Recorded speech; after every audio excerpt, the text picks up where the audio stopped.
उसके लिए हम साइंस का क्वेश्चन पेपर लेके आए हैं। और ये आज का जो क्लास होने वाला है बहुत ही इंपॉर्टेंट क्लास होने वाला है, क्योंकि ये 1 से लेके 100 प्रश्नों का ये क्वेश्चन पेपर है। यानी इसमें टोटल जो प्रश्नों की संख्या है 100 है। और आप लोग को बता दें कि इन्हीं 100 प्रश्नों में से अगर आप सही तरीके से इसको, अगर आप इस वीडियो को पूरे कंप्लीट देख लेते हैं तो आप लोग का कोई भी और दूसरा वीडियो देखने की आवश्यकता नहीं पड़ेगा। और आप लोग को बताते हैं कि ये सभी के सभी प्रश्न जो होंगे, जो 9 तारीख को जो आप लोग एग्जाम देने वाले, सभी के सभी प्रश्न इन्हीं सभी प्रश्नों से आप लोग को मिल जाएगा। आप लोग को दूसरा वीडियो देखने की आवश्यकता नहीं पड़ेगा। चलिए अब हम लोग क्लास को स्टार्ट करते हैं। पहला प्रश्न जो दिया हुआ है साइंस का है। क्या दिया हुआ है कि उच्च कोटि का पॉलिश किया हुआ कांच का पृष्ठ कहलाता है। क्या कहलाता है? कांच स्लेब कहलाता है, लेंस कहलाता है, या दर्पण कहलाता है। तो आप लोग को बता दें इसको हम लोग क्या बोलते हैं, तो इसको हम लोग बोलते हैं दर्पण। हम आप लोग को सारे प्रश्न को हम आप लोग को बताते जा रहे हैं। चलिए दूसरा नंबर प्रश्न में क्या दिया हुआ है, तो दूसरा नंबर प्रश्न अगर देखिएगा तो दूसरा नंबर प्रश्न में क्या दिया हुआ है कि 30 सेंटीमीटर फोकस दूरी के अवतल दर्पण के फोकस पर एक वस्तु को रखा गया है। प्रतिबिंब की दर्पण से दूरी क्या होगा? 31 सेंटीमीटर की फोकस दूरी पर एक वस्तु को कहाँ रखा जाता है, यानी एफ पर रखा जाता है। यानी उसकी दूरी जो है, फोकस दूरी दिया हुआ कितना दिया, 30 सेंटीमीटर। तो हम लोग को प्रश्न में पूछ रहा है कि प्रतिबिंब से जो दर्पण का जो दूरी बनेगा वो कहाँ बनेगा। तो उसका जो आंसर, सही आंसर होगा वो होगा अनंत। यहाँ अनंत अनल लिख दिया गया, लेकिन इसका सही आंसर क्या होगा, अनंत होगा। ठीक है, चलिए हम लोग अगला प्रश्न देखते हैं। अगला प्रश्न को देखिएगा, तीसरा नंबर प्रश्न इसका देखेंगे। तो तीसरा नंबर प्रश्न इसमें क्या दिया हुआ है, सो देखिएगा। तीसरा नंबर प्रश्न दिया हुआ है कि एक अवतल लेंस, क्या दिया हुआ है कि एक अवतल लेंस की फोकस दूरी 20 सेंटीमीटर है, तो इसकी क्षमता क्या होगी। इसको बहुत आसानी तरीके से आप बना सकते हैं। अगर इसको हम लोग बनाते हैं तो आप लोग को बता दें कि इसको अगर हम लोग बनाएंगे तो क्या होगा, इसका सही आंसर जो आएगा वो क्या आएगा, -5 डायोप्टर आएगा। इसका सही आंसर क्या होगा, -5 डायोप्टर। इसको आप लोग सोल्व कर लीजिएगा। P बराबर होता है 1/f। आप लोग को बता दें कि P बराबर फॉर्मूला होता है 1/f होता है। इसके आधार पर हम लोग क्या कर सकते हैं, इस प्रश्न को बहुत आसानी से हम लोग बना सकते हैं। ठीक है, चलिए नेक्स्ट प्रश्न को हम लोग देखते हैं। अगला प्रश्न को अगर हम लोग देखेंगे तो अगला प्रश्न दिया हुआ कि अवतल लेंस में आवर्धन बराबर होता है। आवर्धन किसके बराबर होता है, तो आवर्धन क्या होता है, देखिए V/U होता है, U/V होता है, या V/U होता है, या -U/V होता है, या -V/U होता है। तो इसका सही आंसर जो होगा वो क्या होगा, तो लेंस का जो फॉर्मूला होता है V/U। तो इसका सही आंसर जो होगा कौन सा होगा, बी नंबर होगा। क्या होगा, V/U होगा। ठीक है, चलिए नेक्स्ट प्रश्न को हम लोग देखते हैं। 5 नंबर प्रश्न को देखेंगे तो 5वां नंबर प्रश्न में क्या दिया हुआ, नेत्र गोलक लंबा होने से कौन सा दृष्टि दोष उत्पन्न होता है। कौन सा दृष्टि दोष है, जब नेत्र गोलक लंबा हो जाएगा तो उसमें कौन सा दृष्टि दोष उत्पन्न होगा। तो आप लोग को बताते हैं इसका सही आंसर जो होगा वो क्या होगा, निकट दृष्टि दोष होगा। कौन सा होगा, निकट दृष्टि दोष। कब होगा, जब नेत्र गोलक क्या हो जाता है, लंबा हो जाता है। अगला देखिएगा 6ठा नंबर प्रश्न। तो 6ठा नंबर प्रश्न में देखिएगा तो 6ठा में लिखा हुआ है तीव्र प्रकाश में पुतली की आकृति हो जाती है। तीव्र प्रकाश में पुतली की आकृति क्या हो जाती है, तो तीव्र प्रकाश में पुतली की आकृति जो हो जाती है और क्या हो जाती है, छोटी हो जाती है। ठीक है, चलिए अगला हम लोग देखते हैं। तो इसका अगला प्रश्न को हम लोग देखेंगे। तो 7वां नंबर प्रश्न देखिएगा, 7वां में क्या लिखा हुआ, 7वां में लिखा हुआ है निम्न कौन सा मात्रक एम्पियर के बराबर थे। एम्पियर बराबर फार्मूला जो होता है ऐसा समझे तो कौन सा होगा, तो कूलम/सेकेंड होगा। क्या होगा, कूलम/सेकेंड। इसका सही आंसर जो होगा वो फर्स्ट नंबर ही हो जाएगा। हम आप लोग को सभी प्रश्न जो बता रहे हैं ये आप लोग को 9 तारीख में जो साइंस का एग्जाम होने वाला है झारखंड बोर्ड के द्वारा जो लिया जा रहा है, उसमें से सभी प्रश्न जो होंगे इन्हीं सभी प्रश्नों से होंगे। और आज का जो हम क्लास ले रहे हैं या आप लोग को जो बता रहे हैं ऑब्जेक्टिव प्रश्न, सभी के सभी ऑब्जेक्टिव प्रश्न रहेंगे। टोटल 100 प्रश्न रहेंगे। कितने प्रश्न रहेंगे, 100। और इन्हीं सब प्रश्नों में से आपका लगभग सारा प्रश्न कंप्लीट हो जाएगा। तो इस वीडियो को अगर पूरे देख लेते हैं तो आपका 1 नंबर का यानी ऑब्जेक्टिव का सभी समस्याएं दूर हो जाएगी। चलिए 8वां नंबर प्रश्न को देखते हैं। 8वां नंबर प्रश्न देखिएगा, लिखा हुआ यदि 1 ओम के 10 प्रतिरोध समांतर क्रम में संयोजित हो तो उनका परिणामी प्रतिरोध होगा, उसका परिणामी प्रतिरोध क्या होगा। तो क्योंकि समांतर क्रम में दिया हुआ है, क्या चीज में दिया, समांतर क्रम में। तो समांतर क्रम का फॉर्मूला आप लोग जानते हैं क्या होता है, 1/r बराबर होता है 1/r1 plus 1/r2 plus 1/r3। इसी तरह का फॉर्मूला होता है ना। तो इसमें जितने हम लोग को बोले उसमें क्या करना है, सबको हम लोग को जोड़ देना है। अगर जोड़ के अगर हम लोग इसको सोल्व करते हैं तो इसका सही आंसर जो आएगा वो क्या आएगा, तो इसका सही आंसर जो आएगा वो आप लोग को बता देते हैं। तो इसका सही आंसर आएगा, सही होगा 1.2 2 ओम होगा। ध्यान दीजिएगा ऑप्शन में ये होना चाहिए, लेकिन इसमें क्या थोड़ा सा दिया है कि यहाँ पॉइंट नहीं दिया हुआ। इसका सही आंसर होगा 1.2 ओम होगा। कितना होगा? 1.2 ओम। ठीक है, चलिए नेक्स्ट हम लोग देखते हैं। नेक्स्ट प्रश्न देखिएगा तो 9 नंबर प्रश्न अगर देख रहे होंगे, 9 नंबर में क्या लिखा हुआ? एक क्षैतिज सीधी तार में धारा की दिशा पूरब से पश्चिम की ओर है। अगर क्षैतिज एक सीधी तार है, उसकी धारा की दिशा किधर? पूरब से पश्चिम की ओर। तार की ठीक नीचे स्थित बिंदु पर चुंबकीय क्षेत्र की दिशा होगी। चुंबकीय क्षेत्र की दिशा क्या होगी? इसका सही आंसर जो होगा, चुंबकीय क्षेत्र की जो दिशा होगी उत्तर से दक्षिण होगी। क्या होगा? उत्तर से दक्षिण। चलिए हम लोग नेक्स्ट प्रश्न को देखते हैं। 10वां नंबर प्रश्न में देखेंगे, लिखा हुआ पृथ्वी सौर ऊर्जा का मुख्य स्रोत क्या है? यानी पृथ्वी सौर ऊर्जा का मुख्य स्रोत क्या है? यानी कोयला, जल, लकड़ी या सूर्य। तो यानी पृथ्वी का जो मुख्य स्रोत जो है सौर ऊर्जा का, वो क्या है? उसका सही आंसर जो होगा वो क्या होगा? उसका सही आंसर होगा पृथ्वी के लिए सूर्य होगा। सूर्य ही जो है पृथ्वी का मुख्य स्रोत है ऊर्जा का। ठीक है, नेक्स्ट प्रश्न को देखिएगा। 11 नंबर प्रश्न क्या दिया? 11 में दिया हुआ है कि जिंक को जब कॉपर सल्फेट के विलयन के साथ अभिक्रिया करे तो क्या बनता था? तो जिंक सल्फेट होगा, कॉपर क्या हो जाता है? अलग होता है। किस प्रकार की अभिक्रिया? तो बताइए किस प्रकार की अभिक्रिया? तो इसको हम लोग बोल सकते हैं विस्थापन अभिक्रिया। क्या बोलेंगे? विस्थापन अभिक्रिया। ने ऑप्शन नंबर इसका कौन सा होगा? तो ऑप्शन नंबर इसका सी सही होगा। चलिए हम लोग 12 नंबर प्रश्न देखते हैं। 12वां देखिएगा तो 12 नंबर प्रश्न में क्या लिखा हुआ कि चांदी के ऊपर काली परत का चढ़ना उदाहरण है। किसका उदाहरण? संक्षारण का, विकृत गंधिता का, उपचायक का या अपचायक का। तो इसका सही आंसर जो होगा वो क्या होगा? संक्षारण का। क्या होगा इसका सही आंसर? संक्षारण होगा। ये सभी प्रश्न जो आप लोग को बता रहे हैं, ये आप लोग को बता दें 1 से लेके 100 तक सभी ऑब्जेक्टिव प्रश्न है। और 9 तारीख को जो आप लोग का एग्जाम होने वाले, उनके लिए आपको अलग से कोई वीडियो देखने की आवश्यकता है, क्योंकि सभी इन्हीं से प्रश्नों, इन्हीं सभी से आपका सभी के सभी प्रश्न क्या होगा? मैच कर जाएगा और सभी प्रश्न इन्हीं से रहेगा, जिसके लिए आप लोग के लिए बहुत फायदे होगा। चलिए हम लोग नेक्स्ट प्रश्न देखते हैं 13 नंबर का।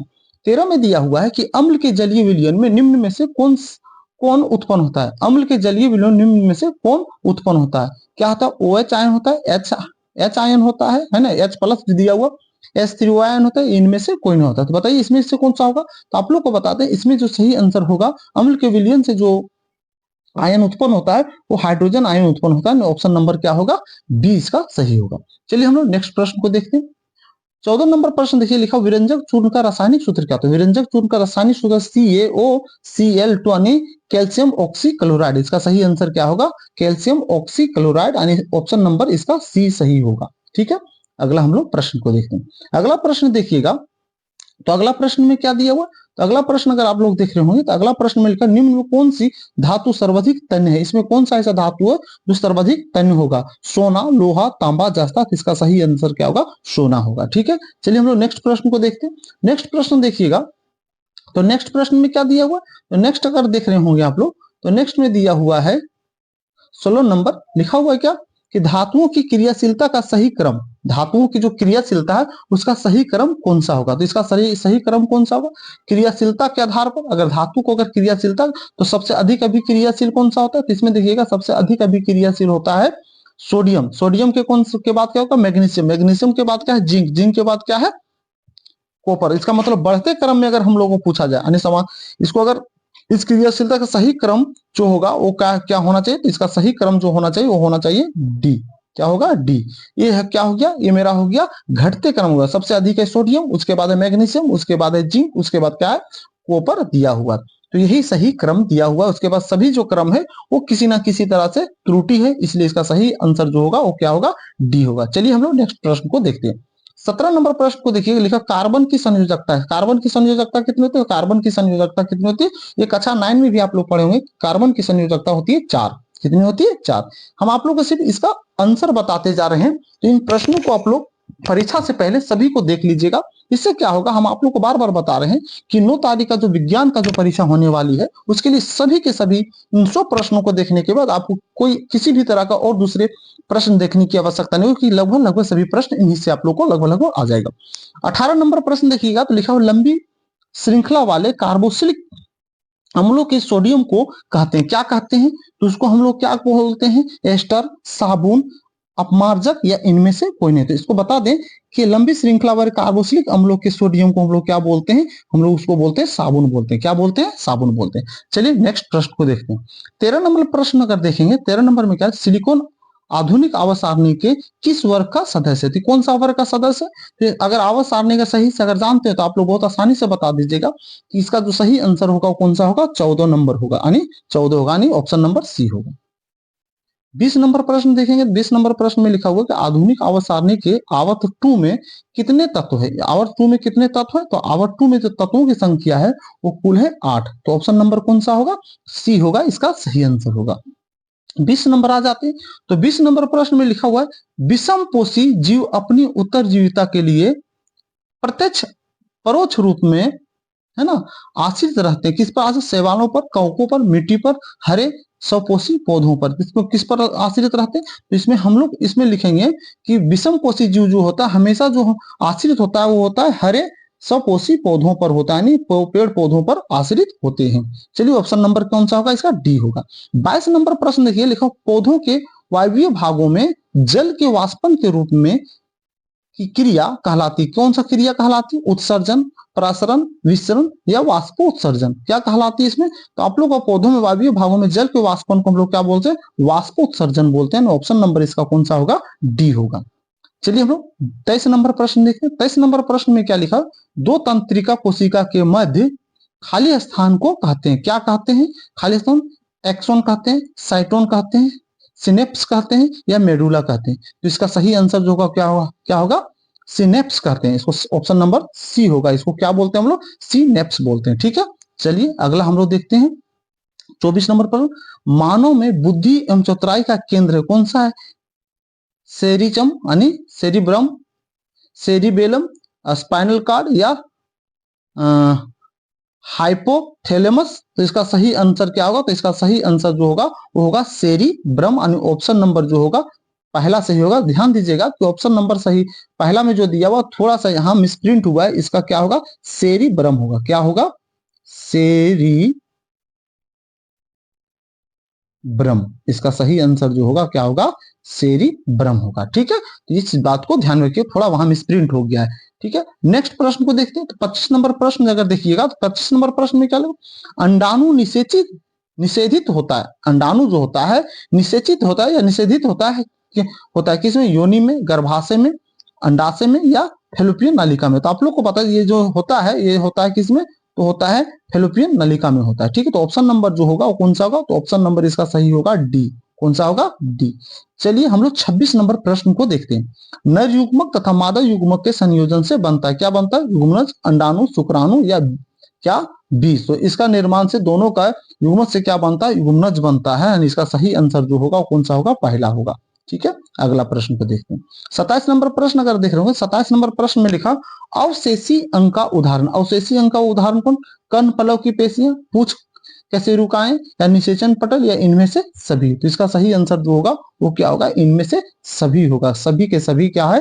अवशेषी अंग का उदाहरण है। ठीक है, चलिए हम लोग नेक्स्ट प्रश्न को देखते हैं। 28 नंबर प्रश्न को देखते हैं। 28 नंबर प्रश्न में लिखा हुआ है किसी जीव के विशेषक पर किसका प्रभाव पड़ता है? केवल पैतृक डीएनए का या केवल मातृक डीएनए का या ए और बी दोनों का? इनमें से कोई नहीं। तो आप लोग को बता दें माता और पिता दोनों के डीएनए का प्रभाव पड़ता है, जिसका सही आंसर जो होगा वो कौन सा होगा? ऑप्शन नंबर होगा इसका सी होगा। ठीक है, चलिए 29 नंबर प्रश्न देखते हैं। 29 नंबर प्रश्न में लिखा हुआ ओजोन परत का अवक्षय करता है। ओजोन परत का अवक्षय कौन करता है? सीएफसी, डीडीटी, एटीपी या एनएडीटी। तो इसका सही आंसर होगा सीएफसी। क्या होगा इसका सही आंसर? CFC, chlorofluorocarbon. क्लोरोफ्लोरोकार्बन इसका फुल फॉर्म क्या है? क्लोरोफ्लोरोकार्बन। चलिए ठीक है, 29 नंबर प्रश्न देखिएगा। 29 नंबर प्रश्न में क्या दिया हुआ है कि विश्व के में सबसे तेजी के साथ घटता जा रहा प्राकृतिक कौन सा है? जल, वन, पवन या सूर्य का प्रकाश। तो आप लोग को बताते हैं विश्व में जो सबसे तेजी से जो प्राकृतिक चीजें घट रहा है उसका नाम है वन, जंगल। क्या है?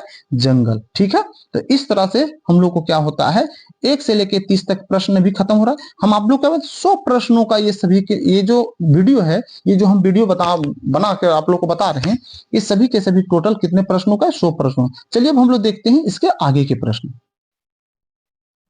से लेके 30 तक कुल प्रश्न, लेकिन टोटल जो है ऑब्जेक्टिव प्रश्न है और ये 9 फरवरी को जो साइंस का जो एग्जाम होने वाला है वही सभी प्रश्न हम आप लोग को बता रहे हैं। उसमें जो आने वाले प्रश्न उन्हीं प्रश्नों में से हम बता रहे हैं, और टोटल जो प्रश्नों की संख्या होगी वो कितनी होगी, टोटल 100 प्रश्न है। चलिए इसमें भी देखते हैं, पहला प्रश्न से देखते हैं। लिखा दांत का इनेमल किससे बना होता है, calcium hydroxide, calcium oxide, calcium carbonate या कैल्शियम हाइड्रोक्सी पटाइट से। तो बताइए इसमें कौन सा सही आंसर होगा। तो इसका सही आंसर जो होगा वो कौन सा होगा, ये होगा कैल्शियम हाइड्रोक्सी पटाइट। इसका सही आंसर होगा डी। इसका सही आंसर कौन सा होगा, डी होगा। चलिए हम लोग नेक्स्ट प्रश्न को देखते हैं।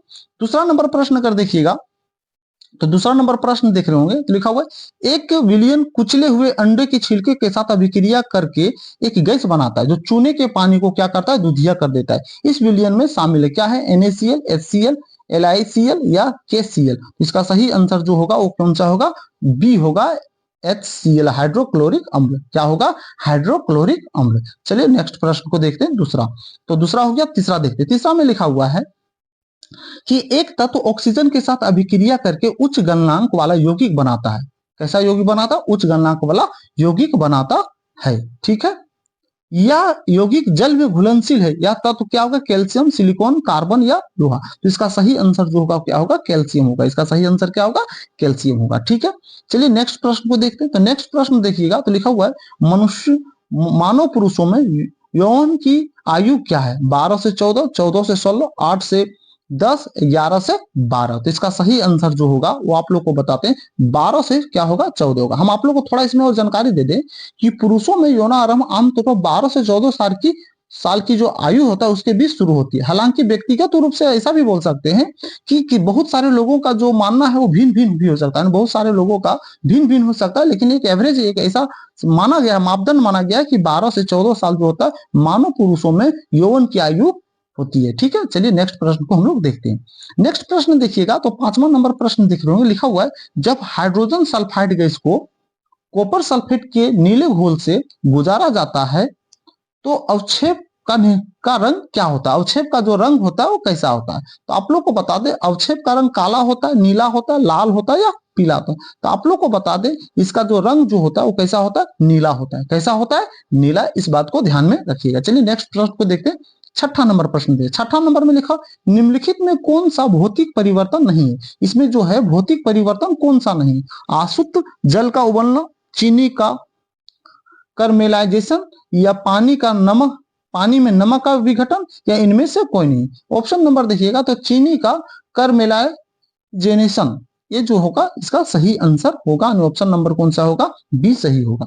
चलिए नेक्स्ट प्रश्न को हम लोग देखते हैं। 7वां नंबर में फूल का मादा प्रजनन भाग होता है, फूल का जो मादा प्रजनन भाग होता है वो कौन सा होता है। तो इसका सही होगा कार्तिकाय, अंडाशय और वर्तिका। इसका सही आंसर जो होगा वो कौन सा होगा, तो ऑप्शन नंबर इसका हो जाएगा, सही होगा ए। कौन सा होगा, ए होगा। ठीक है, 7वां। 8वां नंबर प्रश्न देखिएगा, तो 8वां में मानव नेत्र की फोकस दूरी में परिवर्तन किसके कारण होता है, सिलेरी पेशियां द्वारा, कॉर्निया द्वारा, पुतली द्वारा, आइरिस के कारण होता है। किसके द्वारा होता है, तो आप लोग मानव नेत्र में फोकस दूरी की परिवर्तन जिसके कारण होता है उसका नाम है सिलेरी मांसपेशियां। क्या होता है, सिलेरी मांसपेशियां। तो ऑप्शन नंबर कौन सा होगा, ए होगा।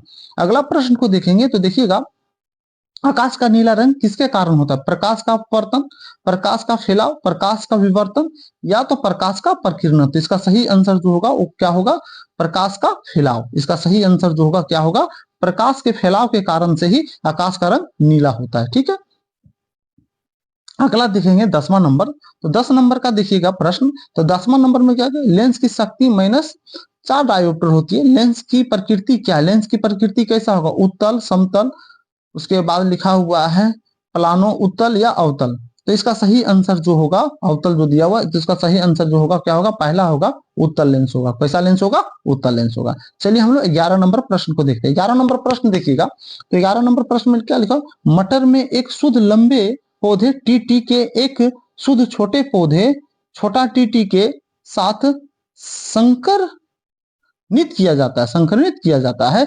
F2 पीढ़ी में शुद्ध लंबे पौधों और शुद्ध छोटे पौधों का अनुपात, इसका अनुपात क्या होगा, तो इसका अनुपात जो होगा आप लोग को बता, इसका सही अनुपात जो होगा वो होगा 1:1, यानी इसका सही आंसर होगा पहला होगा। ठीक है, चलिए नेक्स्ट प्रश्न को हम लोग देखते हैं। नेक्स्ट प्रश्न में देखेंगे तो क्या दिया हुआ, सो देखिए 11 नंबर। 12 नंबर में लिखा हुआ है, एक वस्तु अवतल दर्पण के सामने 20 सेंटीमीटर की दूरी पर रखी गई जिसकी फोकस दूरी 25 सेंटीमीटर, वस्तु का आवर्धन क्या होगा। तो इसको क्या कर सकते हैं, इसको सबसे पहले हम लोग क्या करेंगे, इसमें एफ निकाल लेंगे। एफ तो दिया हुआ है ना, उसके बाद क्या दिया हुआ है, वस्तु की दूरी दिया हुआ है। तो हम लोग सबसे पहले आवर्धन निकालेंगे, जिसके लिए हम लोग को क्या करना पड़ेगा, भी निकालना पड़ेगा। बहुत आसानी से हम लोग भी निकाल लेंगे। अब भी के बाद हम लोग क्या करेंगे, क्योंकि दर्पण है तो आप लोग को बता दें आवर्धन बराबर m बराबर फार्मूला होता है माइनस v बाय यू होता है। इस फार्मूला पर हम लोग क्या करेंगे, आराम से निकालेंगे। इसके लिए हम लोग को सबसे पहले हम लोग दर्पण सूत्र लगाएंगे। तो दर्पण सूत्र क्या, तो 1 बाय एफ बराबर होता है, क्या होता है 1 बाय एफ बराबर 1 by v plus 1 by u, ये होता है फार्मूला। इस पर हम लोग सबसे पहले v निकालेंगे और इस फार्मूला को मान बैठाते हैं तो आंसर मेरा क्या आ जाएगा। तो आप लोग को बताते हैं इसमें आंसर जो हम लोग के पास आ जाएगा वो आ जाएगा 5। कितना आ जाएगा, प्लस में आ जाएगा 5। तो इसका सही आंसर जो होगा ऑप्शन नंबर पहला होगा। कौन सा होगा, पहला होगा। ठीक है, चलिए हम लोग नेक्स्ट प्रश्न को देखते हैं। देखिएगा प्रश्न नंबर 13। प्रश्न नंबर 13 में क्या दिया हुआ है सो देख लीजिए। प्रश्न नंबर 13 में दिया हुआ है कि खाद्य जाल के लिए निम्नलिखित में से क्या सत्य है। प्रत्येक स्तर का उपलब्ध ऊर्जा कम हो जाती है, या ऊर्जा विभिन्न स्तरों से होकर उत्तरोत्तर गति करती है, या ए और बी दोनों, या इनमें से कोई नहीं। तो आप लोग को बताते हैं कि इसका सही आंसर जो होगा दोनों होता है, इसलिए ए और बी दोनों होगा। इसका सही आंसर क्या होगा, ए और बी दोनों होगा। ठीक है, चलिए नेक्स्ट प्रश्न पे हम लोग देखते हैं। देखिएगा 14 नंबर प्रश्न अगर देखिएगा तो 14 नंबर प्रश्न क्या दिया हुआ, तो 14 नंबर प्रश्न देख रहे हैं तो लिखा हुआ यदि किसी विशेष छोर से देखने पर परिनालिका में धारा की दिशा वामा है ना वर्त है, तो परिनालिका का एक सिरा क्या होगा, उत्तरी ध्रुव होगा, पश्चिमी ध्रुव होगा, दक्षिणी ध्रुव होगा, पूर्वी ध्रुव होगा। तो इसका सही आंसर जो होगा वो क्या होगा, उत्तरी ध्रुव होगा। ऑप्शन नंबर कौन सा इसका हो जाएगा, ऑप्शन नंबर इसका ए हो जाएगा। ठीक है, चलिए हम लोग नेक्स्ट प्रश्न को देखते हैं। तो नेक्स्ट प्रश्न देखिएगा तो 15 नंबर देख रहे हो। 15 नंबर में क्या दिया हुआ है कि निम्नलिखित में से कौन सा व्यंजक है ना सर्किट में विद्युत शक्ति का प्रतिनिधित्व नहीं करता है। वी आई, उसके बाद क्या दिया हुआ है आई का स्क्वायर बटा आर, या लिखा वी का स्क्वायर बटा आर, या आई का स्क्वायर आर। तो इसमें कौन सा होगा, तो इसका सही आंसर जो होगा वो कौन सा होगा, आई आर स्क्वायर है ना, आई आर स्क्वायर। इसमें कौन सा इसका प्रतिनिधित्व नहीं करता, आंसर कौन सा होगा, इसका सही आंसर हो जाएगा बी। कौन सा होगा, आई के स्क्वायर बटा आर, ये नहीं होता है, विद्युत शक्ति का प्रतिनिधित्व नहीं करता है। चलिए हम लोग देखते हैं 16 नंबर पर। 16 नंबर में लिखा हुआ है क्या कि जलीय द्रव और लेंस के बीच का काला उद्घाटन क्या कहलाता है, दृष्टिपटल, परितरिका, कॉर्निया या पुतली। बताइए क्या कहलाता है। तो इसका सही आंसर जो होगा वो क्या होगा, इसका सही आंसर होगा पुतली होगा। क्या होगा, पुतली होगा। चलिए ठीक है, अगला प्रश्न को देखते हैं। तो अगला प्रश्न 17 नंबर लिखा है निम्नलिखित में कौन सी गैस वसा और तेल युक्त खाद्य पदार्थों को लंबे समय तक संग्रहित करने के लिए उपयोग किया जाता है, कार्बन डाइऑक्साइड को, ऑक्सीजन को, नाइट्रोजन को, या नियोन को। तो इसमें सही आंसर क्या होगा, तो इसका सही आंसर जो होगा वो होगा नाइट्रोजन। यानी तेल जो खाद्य सामग्री जो होता है, जो वसा युक्त होता है, उसको संग्रहित करने के लिए यानी लंबे समय तक सुरक्षित रखने के लिए किसका उपयोग किया जाता है, नाइट्रोजन गैस का उपयोग किया जाता है। चलिए नेक्स्ट प्रश्न को देखते हैं। तो लिखा है एक विद्युत जनरेटर परिवर्तित करता है, क्या करता है, विद्युत ऊर्जा को आंतरिक ऊर्जा में, आंतरिक ऊर्जा को उष्मा ऊर्जा में, या विद्युत ऊर्जा को रासायनिक ऊर्जा में, या आंतरिक ऊर्जा को विद्युत ऊर्जा में। इसका सही आंसर जो होगा विद्युत मोटर के बाद क्या होगा, आंतरिक ऊर्जा को क्या करता है, विद्युत ऊर्जा में कन्वर्ट करता है। तो इसका सही आंसर जो होगा क्या होगा, डी होगा। चलिए हम लोग नेक्स्ट प्रश्न देखते हैं 19 नंबर। 19 में लिखा सामान्य दृष्टि वाले एक युवा वयस्क के लिए स्पष्ट दृष्टि की न्यूनतम दूरी क्या होता है, तो वो होता है 25 सेंटीमीटर। कितना होता है, 25 सेंटीमीटर। तो इसका सही आंसर जो होगा वो क्या होगा, बी होगा। ठीक है, अब आ जाते हैं मानव, ध्यान दीजिएगा अगला प्रश्न दिया हुआ है कि मानव आंख किसी वस्तु का प्रतिबिंब अपने बनाती, कहाँ बना, रेटिना पर, कॉर्निया पर, पुतली पर, या परितारिका पर। तो जो बनाती है कहाँ बनाती है, तो हमेशा जो मानव नेत्र होता है वो प्रतिबिंब जो बनाती है कहाँ बनाती है, रेटिना पर बनाती है। तो ऑप्शन नंबर कौन सा होगा, इसका ए हो जाएगा सही। ये सभी के सभी प्रश्न जो बता रहे हैं वो 9 तारीख को जो आप लोग एग्जाम देने वाले हैं साइंस का, उसके लिए सभी के सभी इंपॉर्टेंट प्रश्न है। और टोटल जो इस प्रश्नों की संख्या होगा 100 होगा, और यही 100 प्रश्नों में से आप लोग का लगभग प्रश्न आ जाएंगे। चलिए देखिए 21 नंबर लिखा निम्नलिखित में से कौन सा उत्पादक का उदाहरण है।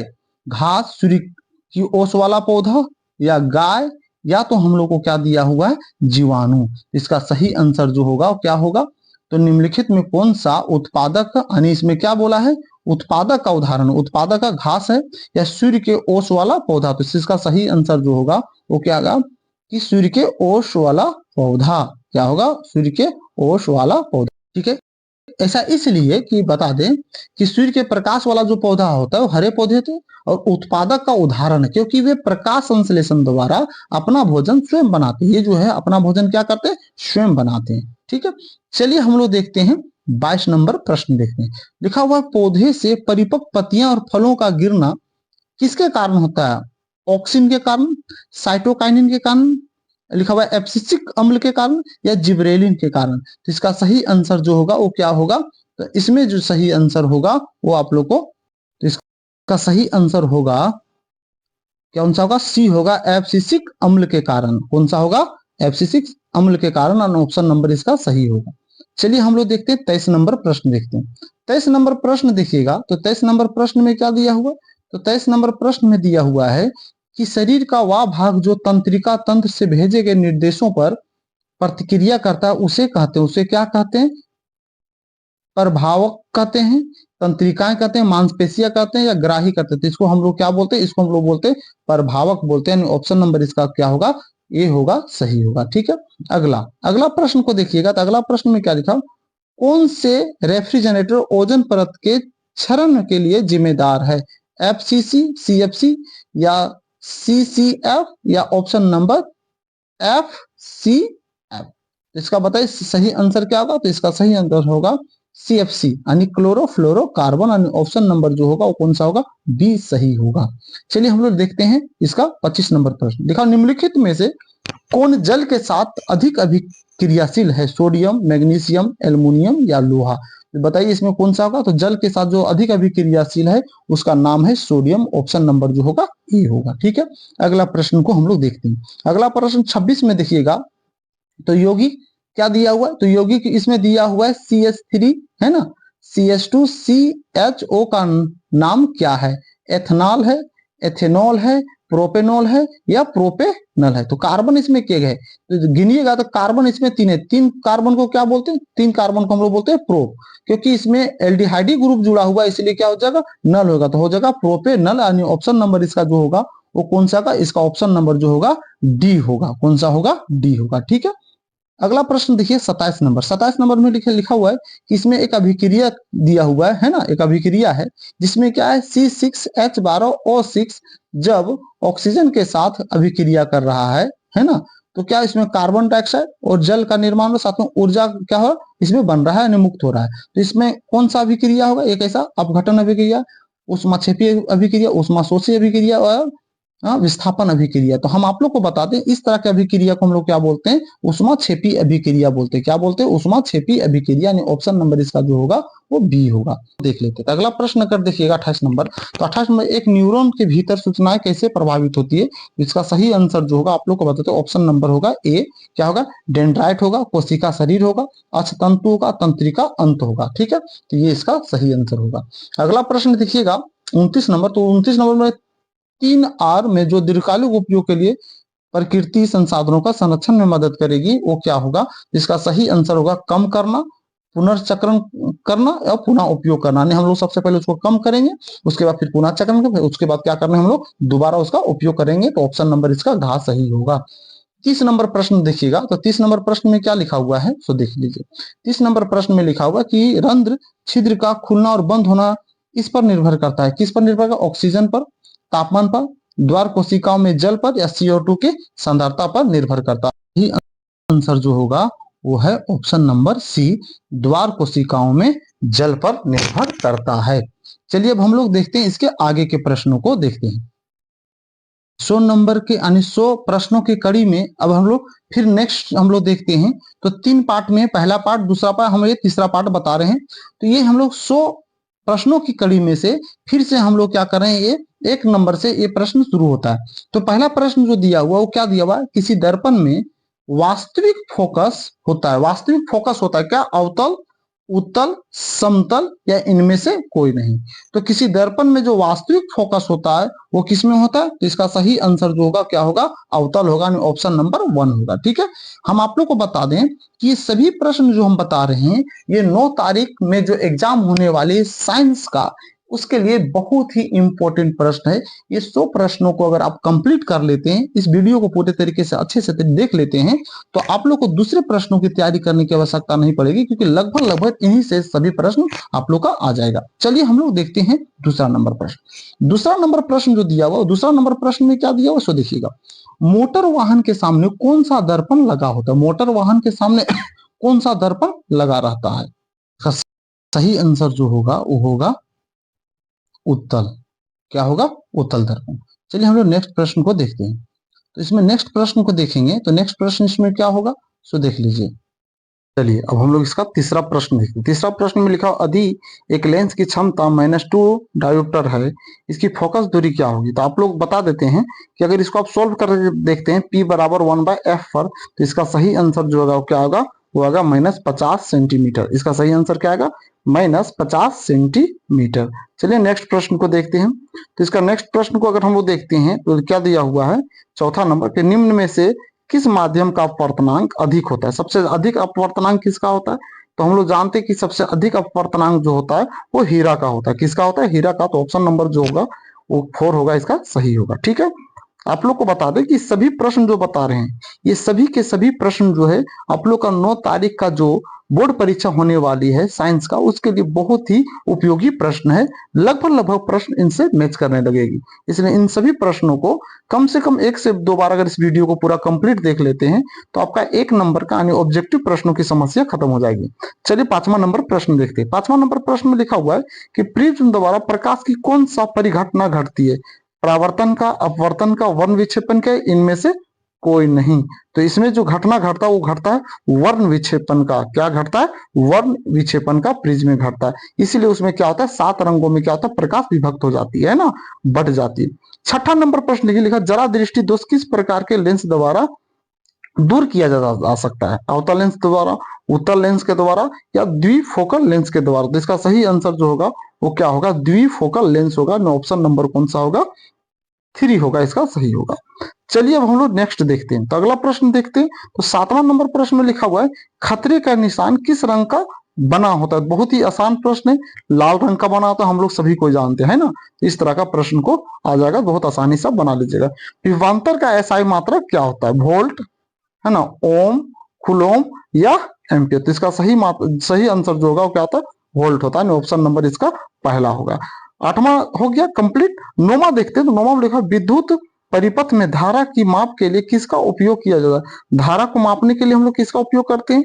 तो धारा को मापने के लिए जो हम लोग उपयोग करते हैं वो बताइए क्या चीज होता है? तो धारा को मापने के लिए वोल्ट मीटर, गैल्वेनोमीटर, एमीटर या इनमें से कोई नहीं। तो हम लोग धारा को जो मापते हैं वो एमीटर के द्वारा नापते। तो इसका ऑप्शन नंबर तीसरा इसका सही हो जाएगा। ठीक है, अगला प्रश्न देखते हैं। लिखा हुआ है किसी बल्ब से 1 मिनट में 120 कूलम का आवेश प्रभावित होता है, तो प्रभावित धारा का मान कितना होगा? हम लोग को धारा निकालने बोल रहा है, आई निकालने बोल रहा है। तो हम लोग इसको बहुत आसानी से निकाल लेंगे, है ना। अगर इसको मैथमेटिक्स तरीके से हम लोग निकालेंगे तो आई बराबर जो हो जाएगा क्या हो जाएगा? आई बराबर हो जाएगा Q/T। आई बराबर क्या हो जाएगा? आई बराबर हो जाएगा आई बराबर Q/T होता है। तो हम लोग समय दिया हुआ है ना। तो समय दिया हुआ कितना? 1 मिनट। तो मिनट को हम लोग सेकंड में चेंज करेंगे, 120 ऊपर लिखेंगे, काट देंगे तो कितना बार में कटेगा? 2 बार में कटेगा, तो 2 एम्पियर होगा। तो इसका सही आंसर जो होगा वो कौन सा होगा? 2 एम्पियर, यानी ऑप्शन नंबर कौन सा होगा? दूसरा सही हो जाएगा। ठीक है, चलिए हम लोग अगला प्रश्न को देखते हैं। 1 यूनिट विद्युत ऊर्जा का मान है कौन सा होगा? तो एक यूनिट विद्युत ऊर्जा का मान कितना होता है? तो बता दें 3.6 गुने 10 के पावर 6 जूल होता है। कितना होता है? 6 जूल। तो ऑप्शन नंबर इसका कौन सा होगा? 3.6 गुने 10 के पावर 6 जूल। तो इसका मतलब इसका सही आंसर जो होगा वो होगा ऑप्शन नंबर 4 होगा, सही होगा। ठीक है, चलिए हम नेक्स्ट प्रश्न को देखते हैं। अगला प्रश्न देखिएगा, 12 नंबर लिखा विद्युत धारा प्राप्त करने की युक्ति को क्या कहते हैं? विद्युत धारा प्राप्त करने की युक्ति को क्या बोलते हैं? जनित्र या मीटर, मोटर या गैल्वेनोमीटर। तो हम लोग क्या बोलते हैं, जो विद्युत धारा प्राप्त अगर करना चाहेंगे तो उसके लिए हम लोग क्या करना पड़ेगा, उसमें डायनेमो यानी उसमें हम लोग जनित्र का उपयोग करना पड़ेगा। तो ऑप्शन नंबर कौन सा होगा, पहला इसका सही आंसर होगा। ठीक है, चलिए अगला प्रश्न हम लोग देखते हैं, 13 नंबर प्रश्न देखते हैं। बहुत ही आसान आसान सा प्रश्न सेट है। इन सभी प्रश्नों को बहुत आसानी से आप देखकर आप लोग अपना नंबर अधिक बढ़ा सकते हैं। चलिए 13 नंबर प्रश्न, लघु पथन के समय यानी लघु पथन के समय परिपथ में विद्युत धारा का मान क्या हो जाता है, बहुत अधिक, बहुत कम, शून्य या इनमें से कोई नहीं। लघु पथन के समय विद्युत धारा का जो मान होता है अचानक बढ़ जाता है यानी अधिक हो जाता है। तो ऑप्शन नंबर कौन सा होगा, पहला होगा। 14 नंबर प्रश्न देखते हैं। 14 नंबर प्रश्न में क्या लिखा, नीला लिटमस पेपर किससे लाल हो जाता है, अम्ल से, लवण से, क्षार से। तो लाल होने का जो मुख्य कारण है वो होता है अम्ल के कारण। किसके कारण होता है, अम्ल के कारण होता है। तो ऑप्शन नंबर कौन सा होगा, पहला सही होगा।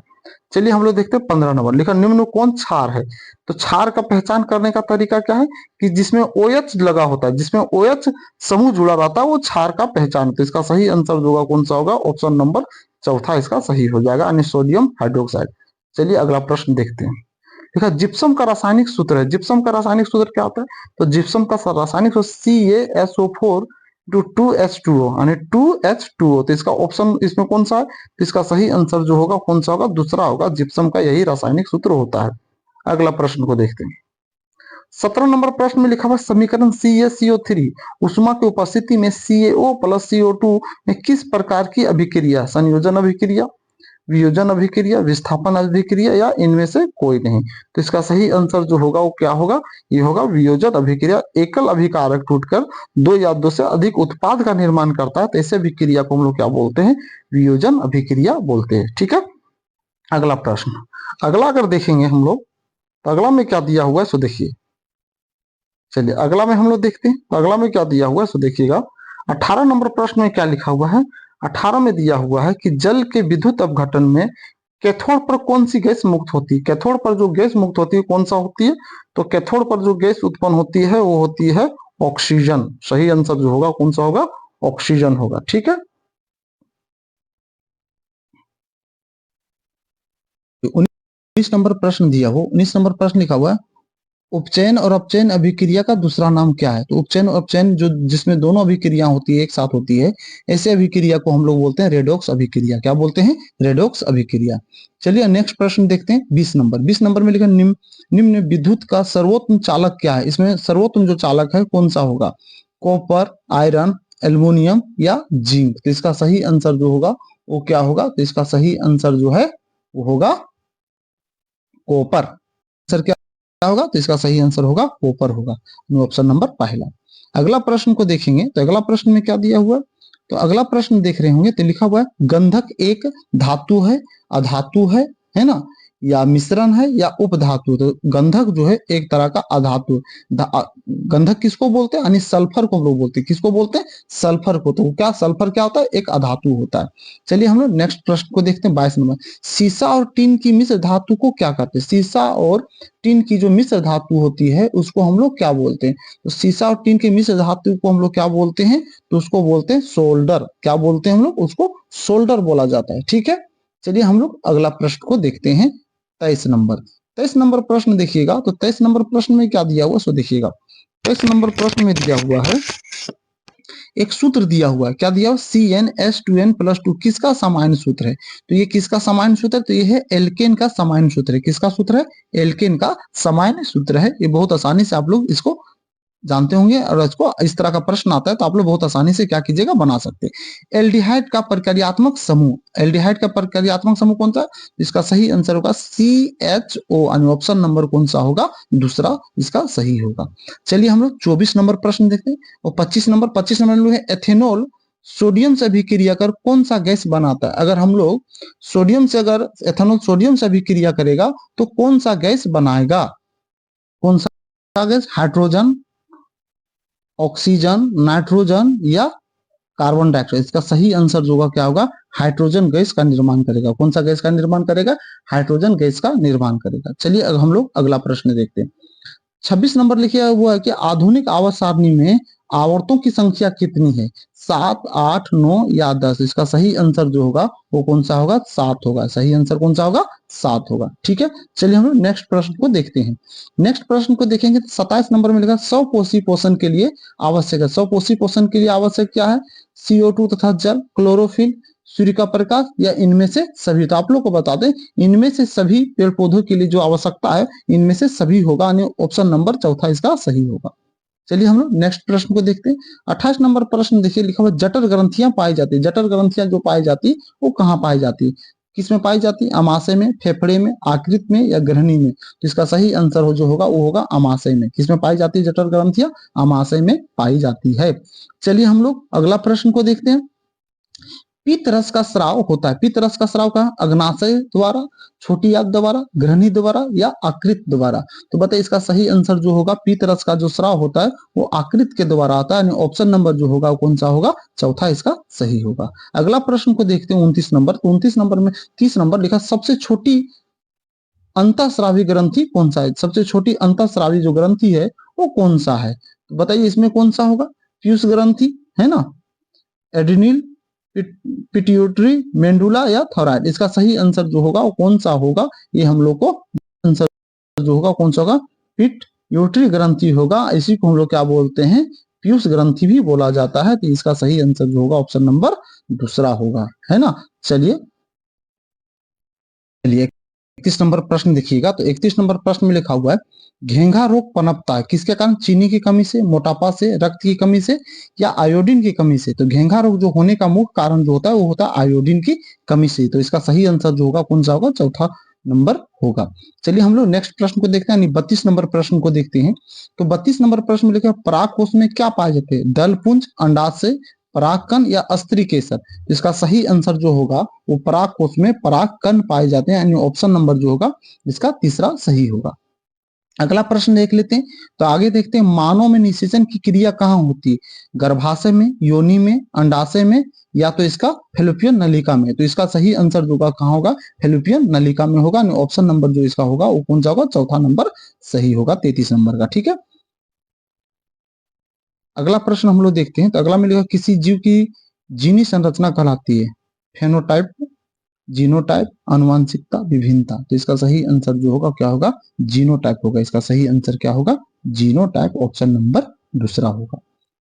आप लोग इसी तरह से 35 नंबर प्रश्न में लिखा हुआ है कि एक स्त्री में कौन से लिंग गुणसूत्र मिलते हैं, XX, XY, XX, XXXY। तो इसका सही आंसर जो होगा वो होगा पहला होगा, कि एक स्त्री में जो गुणसूत्र मिलते हैं, लिंग गुणसूत्र होता है XX गुणसूत्र पाया जाता है। चलिए 36 नंबर प्रश्न में लिखा, जे आवर्धन करने वाला रसायन। तो जे आवर्धन करने वाला रसायन कौन सा होगा, तो जे आवर्धन करने वाला जो रसायन है वो इसमें कौन सा होगा, इसका सही आंसर जो होगा कौन सा होगा, इसका सही आंसर होगा पहला ATP। चलिए हम लोग नेक्स्ट प्रश्न को हम लोग देखते हैं। अगला को देखते हैं। तो अगला में क्या दिया हुआ सो देखिएगा। अगला प्रश्न में जो दिया हुआ है 36 नंबर प्रश्न देखिए, लिखा जे आवर्धन करने वाला रसायन, ATP, ADP, CBC या DDT। तो इसका सही आंसर होगा DDP। आवर्धन करने वाला, जो आवर्धन करने वाला जो रसायन होगा वो क्या होगा, DDP होगा। अन्य अगला प्रश्न अब हम लोग देखते हैं। तो अगला प्रश्न में क्या दिया हुआ सो देखिएगा। अगला प्रश्न में दिया हुआ है कि बाघ उपभोक्ता प्रथम पोषी स्तर का, द्वितीय पोषी स्तर का, तृतीय पोषी स्तर या इनमें से कोई नहीं। तो ये जो बाघ है वो है तृतीय पोषी स्तर है। कैसा स्तर है, तृतीय पोषी स्तर है। तो ऑप्शन नंबर कौन सा होगा, तो इसका ऑप्शन नंबर 3 होगा। अगला प्रश्न जो दिया हुआ है वो देखिएगा 38 नंबर, लिखा चिपको आंदोलन कब प्रारंभ किया गया था। तो चिपको आंदोलन जो शुरू हुआ था 1970 ईस्वी को शुरू किया गया था। कब किया गया था, 1970 ईस्वी को। अगला प्रश्न जो दिया हुआ है 39 नंबर प्रश्न में लिखा हुआ है कि पवन चक्की से उपयोगी ऊर्जा प्राप्त करने के लिए पवन का न्यूनतम वेग कितना होना चाहिए, तो 15 किलोमीटर प्रति आवर, यानी ऑप्शन नंबर जो होगा इसका दूसरा सही होगा। अगला प्रश्न को अगर हम लोग देखते हैं तो 40 नंबर प्रश्न में क्या लिखा कि जल विद्युत संयंत्र किस ऊर्जा को विद्युत ऊर्जा में रूपांतरित करती, तापीय ऊर्जा को, नाभिकीय ऊर्जा को, सौर ऊर्जा को या स्थितिज ऊर्जा को। तो इसका सही आंसर जो होगा क्या होगा, स्थितिज ऊर्जा होगा। क्या होगा, स्थितिज ऊर्जा। जल विद्युत संयंत्र जो होता है वो क्या करता है, स्थितिज ऊर्जा को रूपांतरित करता है, बदल कर विद्युत ऊर्जा में बदल देता है। तो इस तरह से आपका 100 प्रश्न कंप्लीट होता है और ये सभी के सभी प्रश्न जो है वो आप लोगों को 9 फरवरी को जो साइंस का एग्जाम होने वाला है, झारखंड बोर्ड में जो एग्जाम आने वाले हैं, उनके लिए सभी के सभी ये महत्वपूर्ण प्रश्न है। इन प्रश्नों के आधार पर आप लगभग प्रश्नों को क्या कर सकते हैं, हल कर सकते हैं, उत्तर दे सकते हैं। चलिए इसी के साथ ये वीडियो ऑब्जेक्टिव प्रश्न का खत्म होता है। धन्यवाद।